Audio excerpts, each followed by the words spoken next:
La reconversion du crack en speaker. L'équipe, j'espère que vous allez bien. Aujourd'hui, nouveau ActuFoot, on va faire le point sur l'actualité des 5 grands championnats européens. Pas que des 5 grands championnats européens, on n'en parle pas souvent. C'est l'occasion de mentionner quelques promus. Le SC Bastia, par exemple, qui est champion de national. Le club corse ne cesse de gravir les échelons depuis 2019, premier de National 3. L'année dernière, premier de National 2, et donc cette année, premier de National. Direction la Ligue 2, un championnat au passage remporté par 3. Les Stags, de son côté, retrouvent l'élite après 6 années. 6 années, ça fait beaucoup. Bref, on va directement entrer dans le vif du sujet, l'équipe. Je vais simplement vous rappeler, comme d'habitude, que la série est sponsorisée par les frérots de Van Football, l'application numéro 1 sur toute l'actualité du ballon rond.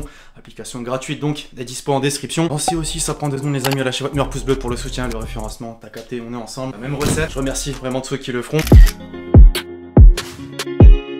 D'abord, image du jour du week-end particulière sur laquelle je voulais m'attarder, celle d'un joueur qui a marqué le football de son empreinte, notamment du côté du Bayern. Vous l'avez reconnu, Robben, en larmes après avoir été désigné homme du match pour sa première titularisation en 7 mois après sa longue blessure. C'est pas tout, regardez après le match comment est-ce qu'il est rentré chez lui à vélo, la simplicité dans toute sa splendeur. On parle concret à présent avec l'actualité des 5 grands championnats européens. En France, d'abord, Lille touche au but mais prend surtout une belle option pour le titre de champion de France après sa victoire sur la pelouse du Stade Bollaert. 3-0 net sans bavure. Même si vous vous doutez que je peux pas dire seulement ce net sans bavure, mais en soi j'ai la haine. Un scénario beaucoup trop dicté par l'arbitre et notamment au début du match avec un penalty plutôt douteux. Je vais pas me mettre à parler de fait de jeu, on va plutôt reconnaître la prestation d'Yilmaz, l'attaquant turc, qui a inscrit son doublé, mais qui a surtout marqué un but. Vous abordez 30 mètres. Vous avez guetté la stat pendant mes propos, il est impliqué dans 6 des 8 derniers buts du LOSC, soit 5 buts, une passe D. Vraie révélation cette saison sur ces belles images, mes supporters lensois. J'espère bien sûr qu'on sera récompensé avec une place européenne, même si à la base c'était pas l'objectif.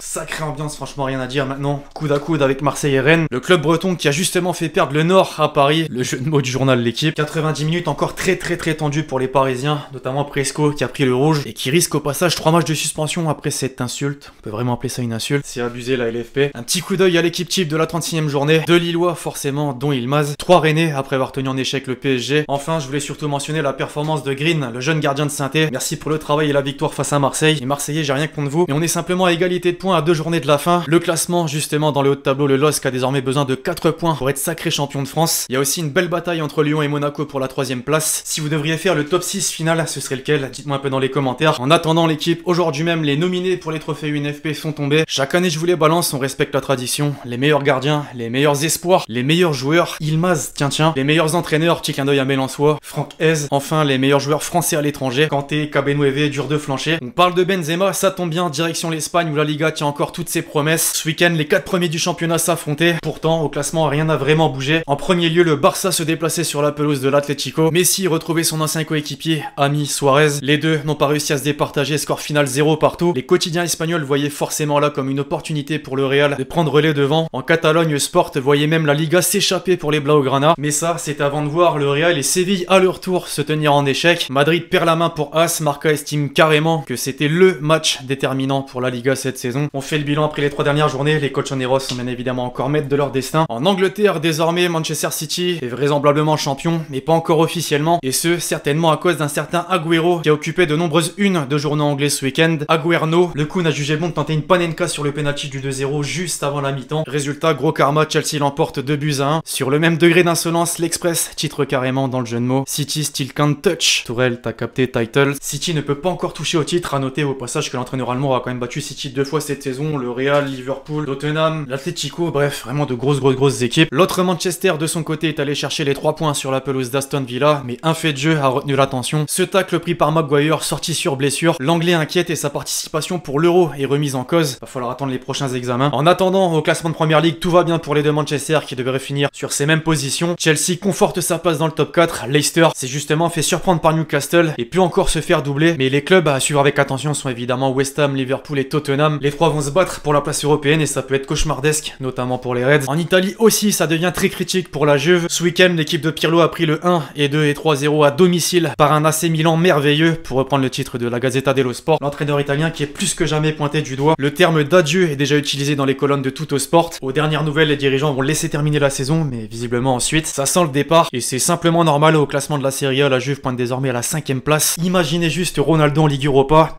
Bon, pendant ce temps, l'Inter a tranquillement fêté son titre avec ses supporters supporters, quelques belles images de la ferveur aux abords de San Siro, à l'entrée des joueurs également, applaudis par l'adversaire, la haie d'honneur de Ranieri avant quand même d'en prendre 5. Un petit mot rapidement sur la Ligue Europa, on n'a pas eu l'occasion d'en parler. Villarreal s'est qualifié pour la première finale européenne de son histoire, et ça c'est pas rien, un véritable exploit, notamment d'Emery qui vraiment adore cette compétition. Arsenal est donc éliminé, c'est le seul club de Première Ligue qui est tombé dans le dernier carré. Manchester, avec sa belle longueur d'avance à l'aller, a facilement pris son billet pour la finale. City, Chelsea, Villarreal, United, qui sortira vainqueur? L'équipe, est-ce que vous vous souvenez d'une compétition qui a vu le jour avant de prendre fin ridiculement 48 heures plus tard? Évidemment, la Super League européenne. Il y a quelques jours, l'UEFA a balancé un communiqué en annonçant les sanctions à l'encontre des 12 clubs qui ont décidé d'y participer. Pour 9 d'entre eux, ce sera un retrait de 5% des revenus pour la saison prochaine. Pour les 3 autres, Real, Barça, Juventus, leur sort est pas encore connu. Et Ceferin veut déjà les exclure catégoriquement des 2 prochaines Ligues des Champions. Ça serait vraiment une décision très forte. Ça reste 3 géants du football. Justement, eux de leur côté ont rétorqué par le biais de communiqués. Affaire à suivre, affaire à suivre.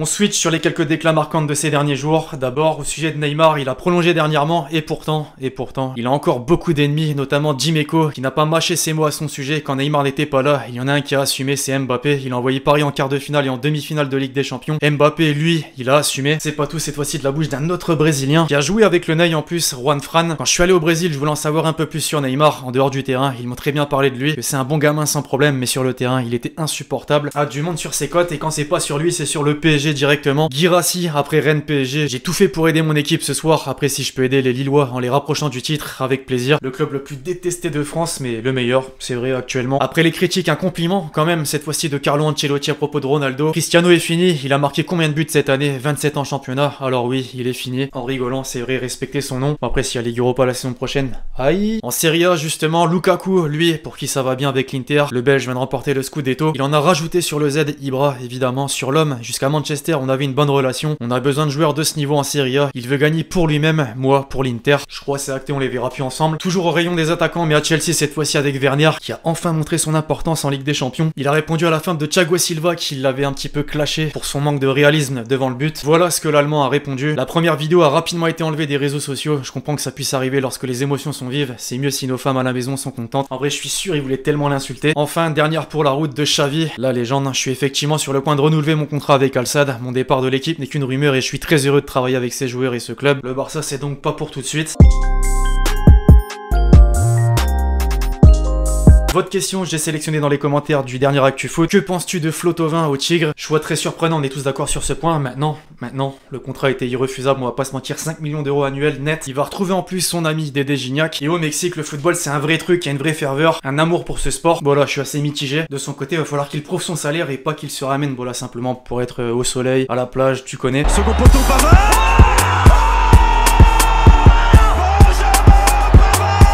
Et donc enfin, avant de clôturer la vidéo, le top but habituel.